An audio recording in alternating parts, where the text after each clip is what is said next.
let not this hour come upon you unaware. For the time is short, yea, the storm is gathering fast. You see clouds in the sky, and you say, rain is approaching. Can you not discern the events that are currently shaping up in the affairs of men, and know that disaster and holocaust are in the making?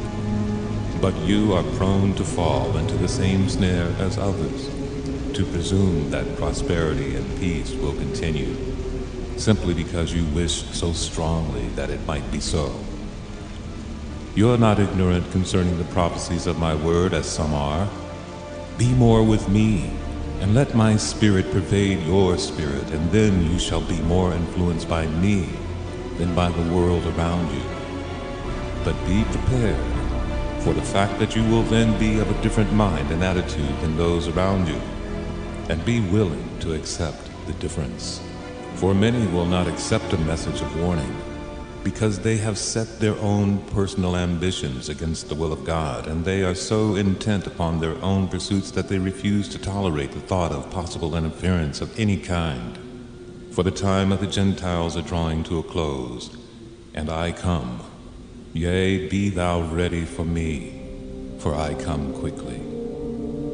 I have seen and heard a great evil, and it has quenched the true words of the true Holy Spirit. There is a spirit, says Yahweh, that is within my church, that speaks of better days ahead and a more prosperous tomorrow. Yea, I say that this is not my spirit, but the spirit of the deceiver, who has come in the guise of an angel of light and a soothsayer, to deceive and to lull you back to sleep and complacency in a time that you need to be alert. Yea, your prophets prophesy falsely and give a vision that is not from your God, but from the deceiver. It is as if they would defy, even as in the days of the preaching of Jeremiah, the coming destruction and captivity of Jerusalem. Yet the false prophet said, Nay, it shall not be, but prosperity and abundance shall continue. I ask you, did it? Or did what I said through Jeremiah come to pass? You think that you live in some other world, a different time, and that I change? And in so thinking, you have gravely erred. The Christian church, as you call it, today is even more corrupt than the church at Jerusalem in the days of Jeremiah's preaching. Do you think that you will not be purged through similar circumstances? Again I say, if you are not corrupt, where then is my storehouse? Where is the economy of God set up within your churches? Where is equality? Where is all things common, that there be none poor among you? Was this not the blueprint I left for you to build by? Where is my church? Where is my Book of Acts congregation? Where are these things in the pagan temples you have built up unto yourselves, and not to me, though you say they are? Where are they, I ask you? I'm waiting, but I cannot hear your response. Yea, I have seen a great evil in your land, a great evil and an abomination. I have heard the words of your youth saying, we are taking over television, we are taking over radio, speaking as if they are taking over these satanic institutions for me. They are foolish to think that Satan, my adversary, would allow such a thing in his time of rulership. He has deceived you into thinking that Time Warner is about to be converted, that Universal Studios is about to be the church of the Most High. Whithersoever he goes, that is where they go. How foolish are my children! As it is the spirit of the world that speaks these things through you, and not my spirit. There is so much self, so much self, so much I, me, me, me. You have not conformed into my image, but seek to conform me into your image. It will not prosper. Hear me now. I have heard and I do hear the petitions of those who are called my people. My ear is not heavy, neither is my arm short. My covenant with Israel, you, is not forgotten, nor is my will slow to perform. But to whom shall I speak, and by whom shall my counsel be observed? Behold, I am wedded to my covenant, and am jealous of my agreement with those who are thereunder. Once I have spoken, yea, twice have I declared that the set time to favor Zion has come. But my army is not yet very great, and their weapons, many of them, are yet carnal. Nevertheless, my word shall not fail, neither shall my purpose be changed. Notwithstanding, my people are slow to perceive, and the confidence of some has failed. Dig you deep into the mountains which centuries have formed, and into which my providences are interwoven, and bring forth the witness of my forgetfulness, or the testimonies of my failure. Reveal unto me wherein the generations have made frail the texture of my ordinances, or dissolved the integrity of my promises. Speak, and I will hearken unto you. Declare, and I will give audience. Who has been able to stand in the way of my accomplishment, or has put fetters upon my hands?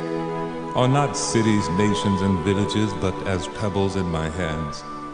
For behold, yesterday their magnitude was your amazement, and tomorrow you shall ask, where are they? And shall declare, surely the Lord's hand is in this thing. Remember therefore that I change not, neither in my power nor my purpose. And what I have designed I will execute, and nothing shall stay my hand, and my heritage shall not fail. But who shall be called my Zion, my habitation? Through whom shall I execute my purpose? Where shall my hand find its weapons of execution and its instruments of performance? Shall it not be among those whose hearts are found pure, and whose eyes shall be single? Yea, verily, stand therefore in holy places, and if you will enjoy my intelligence, be mine and mine only, for such is your agreement.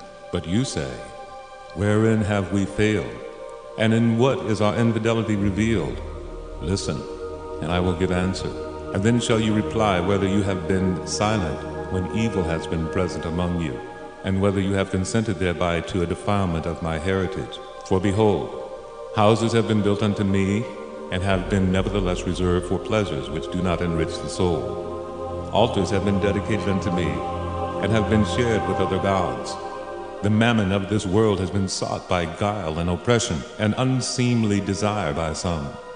And because a portion thereof has been given as a tithe or an offering unto me, it has been imagined that I will wink at these things. Some have declared themselves separated unto me, and I have chosen them out of the world, and made them to be agents unto me. But they have sought out other shrines, and made covenants in secret places in which I have no delight. Behold and consider, if my weapons are not sufficient for your faith, shall these things give them increase? Or shall you add that which is carnal to make effective the work for which my spirit has been given? Shall I be content while this evil pollutes my estate? Behold, the brick that is not burned, and the mortar which is not tempered, and the material which I have not selected, shall not find permanent place with that of my choosing. For my fire shall consume, and my flood shall overwhelm, and men within and without my church shall yet learn that but one pattern has been given by which you shall build, if I shall accept your labor. And but one line has been given by which to measure, and whosoever shall not gauge himself thereby, and crucify himself to the world, shall yet be gauged thereby, and shall lose his all. For whosoever shall fall upon this stone shall be broken, but upon whomsoever it shall fall, it shall grind him to powder. Live therefore, and labor in love, not so much that you may obtain, but that you may make effective my law, and exemplify my life. In this you shall find riches, and your peace shall not fail. And in this I shall have delight in those who not only say, but do according to my message of good news to mankind.